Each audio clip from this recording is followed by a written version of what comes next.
When I begin with the pencil drawing, see, the important thing is the rectangle of a painting and the space division of that rectangle. Yeah, I'm painting this house, I'm painting this trees and whatever. But where the house is positioned exactly, where the trees are going to come, and how the entire rectangle is going to be divided, that is important. Okay, so I'm not doing too many details in the pencil, but I have marked a fairly correct rectangle.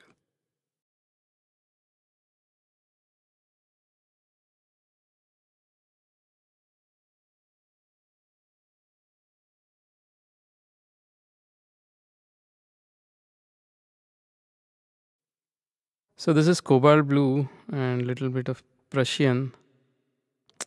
This is like when we say a lot of water and a lot of paint, it really means a lot of water and a lot of paint. A full axis.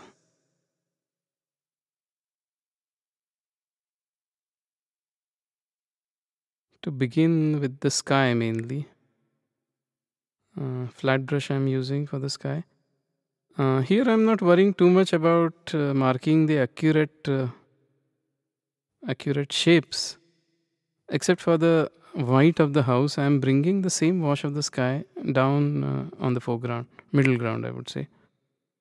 There is no sharp edge anywhere except that white. Now I have to, for the ground, it's a kind of reddish brown ground. So I have directly taken vermilion red.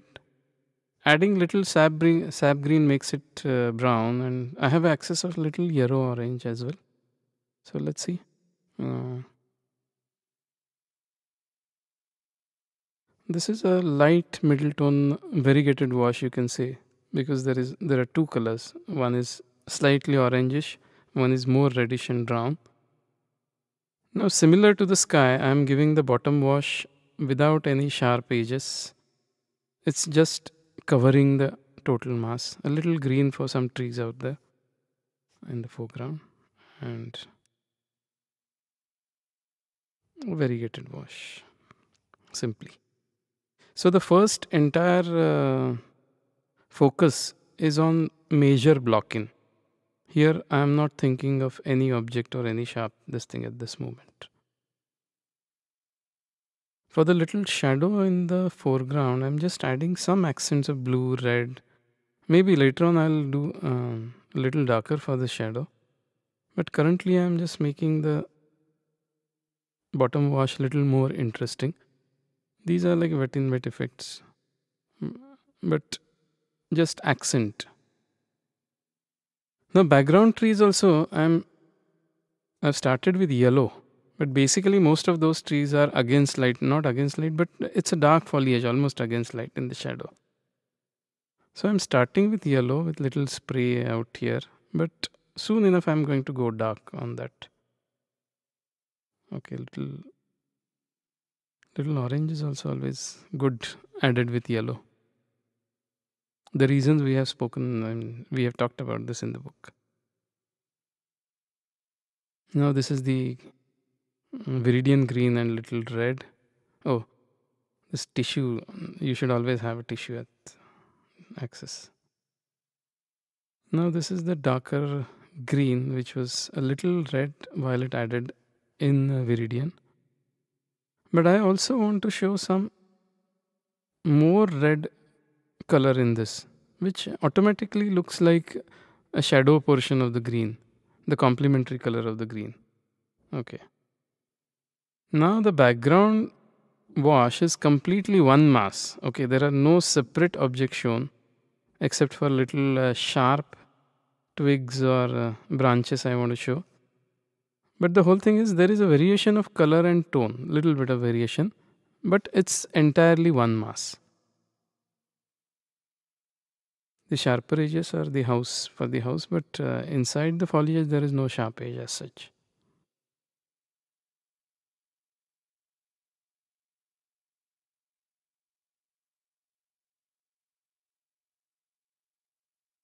So the moment I paint something on the right hand side, uh, I start thinking of left hand side at the same time. The foliage is green, so let's let's put some green in it.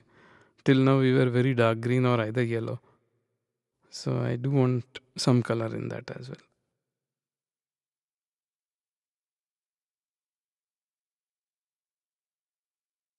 The bottom portion of any foliage, where the ground stops and the foliage begins, is always tricky because I don't want a very sharp horizontal line at the moment here. I'm stopping here. Uh, I think let's worry on the left hand side a little bit. Okay. The thing is, like, I'm always thinking in terms of balance, balancing the rectangle. So the moment I do something on the right, I want to do something on the left. If I am at the top, I want to come to the bottom and things like that. So this is of course the foliage in the front, so which is much warmer in tone. Now coming to the bottom of the, so if I reduce the tone, naturally that line is not going to remain sharp. It's as if you don't know where exactly the ground stopped and the foliage started. Though there is a line, it's not very apparently dark line. On the left hand side, uh, there is a foliage and there is a little house under that, which I don't want to really uh, take away any focus from the main house. So I'm almost like it is camouflaged in the foliage. So even the red, I'm mixing little green.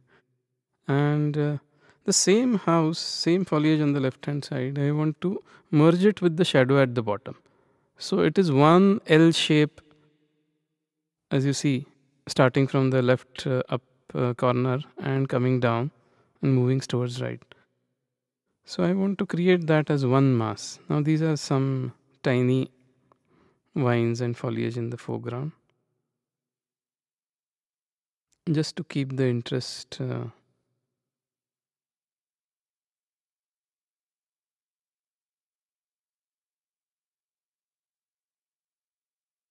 So before this uh, wash dries, I want to cover the entire bottom portion. Now this is there were some red kind of stones, I think laterite stones lying over there. So let's try giving red. Okay, oh, this is this looks too much, but don't worry. Any any dark color or dark tone, never worry. While it is wet, you can always lift it off, or even when it dries, the tone reduces down to say 70% of the original one. So never be afraid of giving bright color or dark colors. Okay, of course this is watercolor. So the more you dare, the more dangers are there. But if you succeed, the rewards is always better. So I believe it's too much color, but let's not worry about it. This bead has to be taken away, otherwise that background always looks bad. It runs, the paint runs away from the bottom, so you have to clear that bead over there.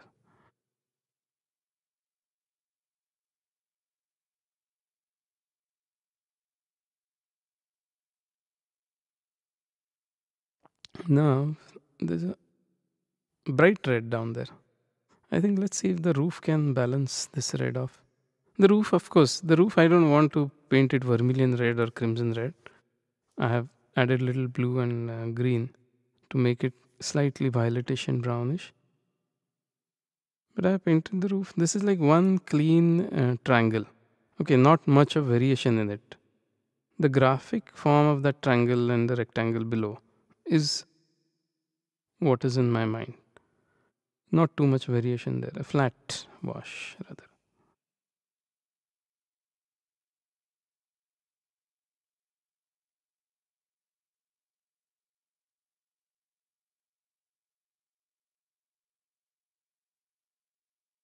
The house is painted white, but of course, I don't want it to be. It's not a newly painted house. It's a withered white. So I don't want to damage the white of the house, But at the same time, add some little bit of texture on the wall, front wall. It's okay, I think. That much is okay.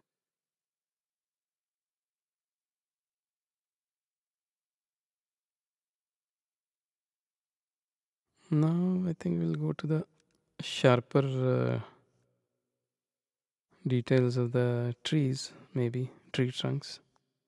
So let's start balancing the dark of the foliage on the right hand side. This is all balancing act as far as I'm concerned. Okay. More than painting a tree, I'm painting the tone which contributes to the rectangle. Okay, you get what I mean? Now, about the shadow under the roof. This is a shadow on the surface white. In the book, I have mentioned that the shadow has its own color. The atmosphere is reflecting a blue light, the ground is reflecting orange yellow light. So, I want both these colors to be apparently seen in the shadow. Okay, so I started with blue, went to this orange red, and they will mix together to form a kind of gray and a dark shadow on the white. But at the same time, I want these colors apparently seen in the shadow. This what makes a lively shadow. Shadow doesn't mean that it's a lack of light. So I don't want it to be gray and muddy. I want it to be a color patch contributing in the painting. Patch of color.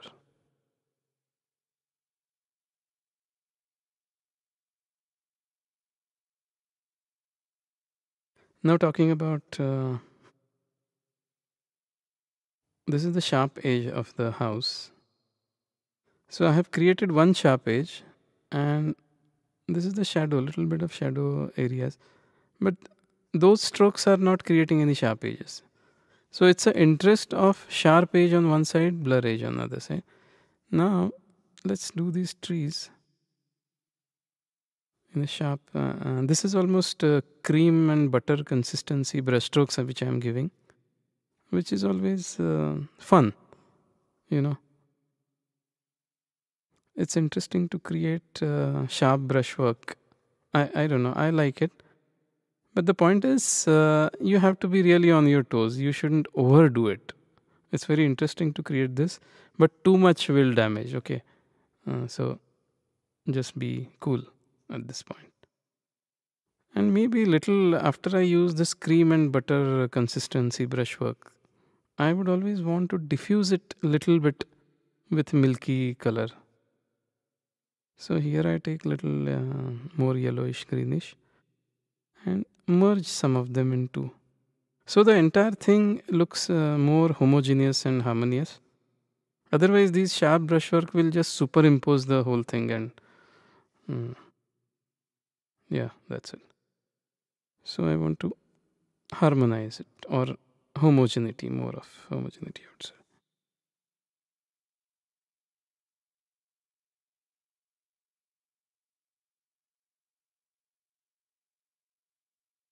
Now let's go to the finer details. This is a very interesting stage of the painting, but you have to be careful that you're not overdoing it. See, in brushwork, there is always a suggestivity, which is a very important portion, important part of the painting. Okay. So you have to leave the viewer with some space to imagine on his own. Okay. If I tell him something, everything like this, there are so many number of leaves on the tree, etc., etc., there's no interaction with the viewer. Okay. Suggestivity is what art is all about. So some more stones in there, they were lying down over there. And so I'm creating some darks which are too sharp at the moment. Okay. I think we'll merge it with the shadow.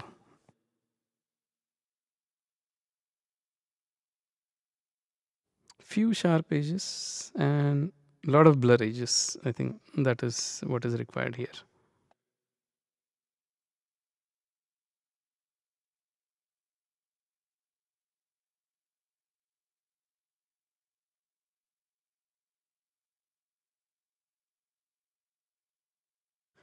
Now let's get to the details of the architecture of the house.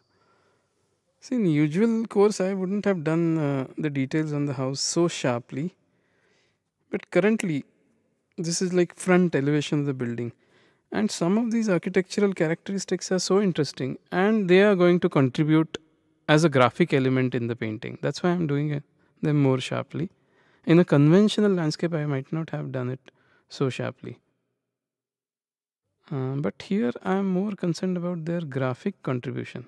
Like the division of space, the those strokes are making of the white space. That is very contributing. Yeah.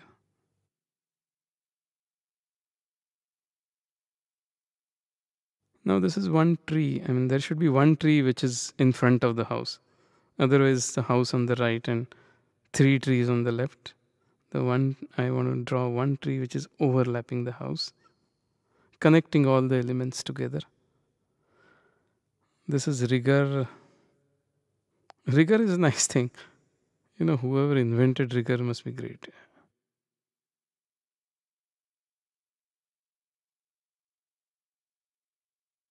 So these small, tiny dots and tiny little bushes and vines, I always think, what exactly do they contribute?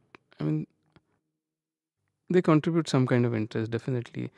A lot of my students also ask me whether how much to go into details. Everyone likes to do details, but the point is, it is like adding interesting accent in the painting. But to certain point they add, and beyond that point they start damaging. So you have to be really on your toes. These are little brushstrokes creating a three-dimensional effect in the coconut palm that leaf. So some portion in the light, some portion in the shadow. And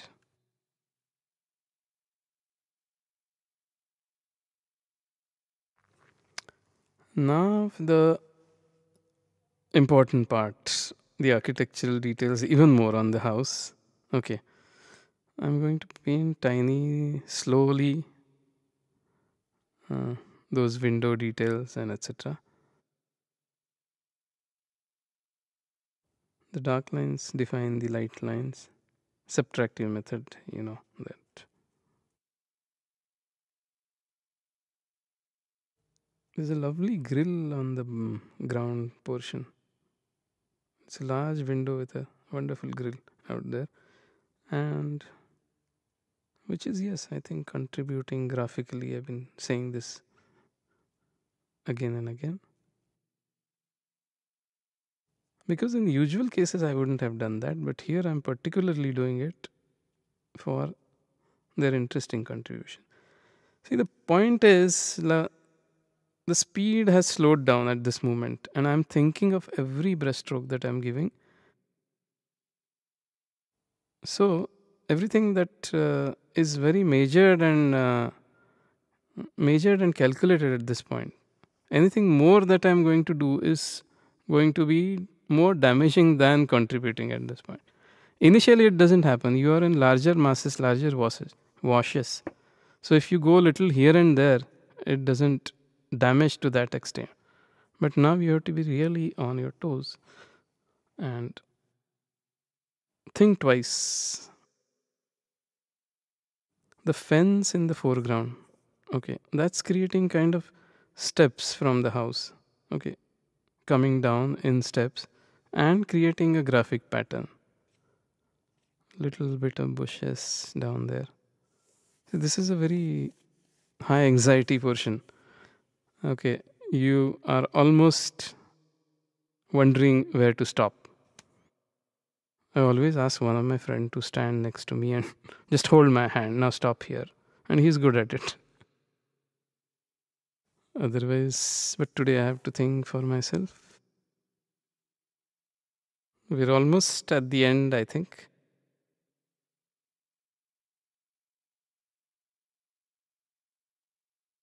Okay, I think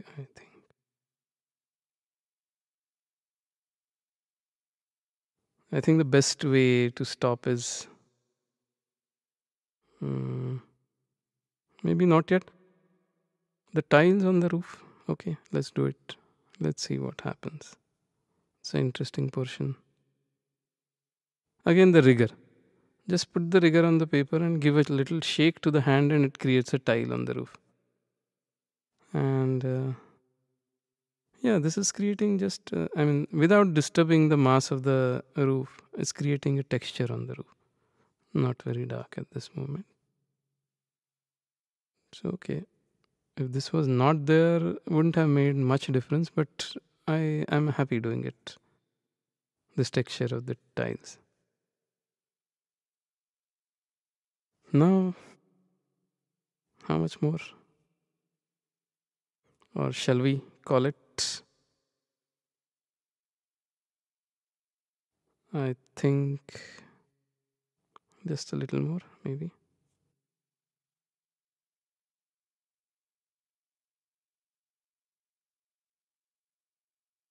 I think the whole rectangle is more or less balanced at this point. Maybe I need not go to the left hand side and worry about the house in the background.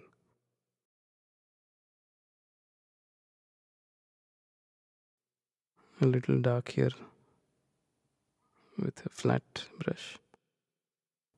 And I think best is to sign it, and that's the easiest way. You know where to stop.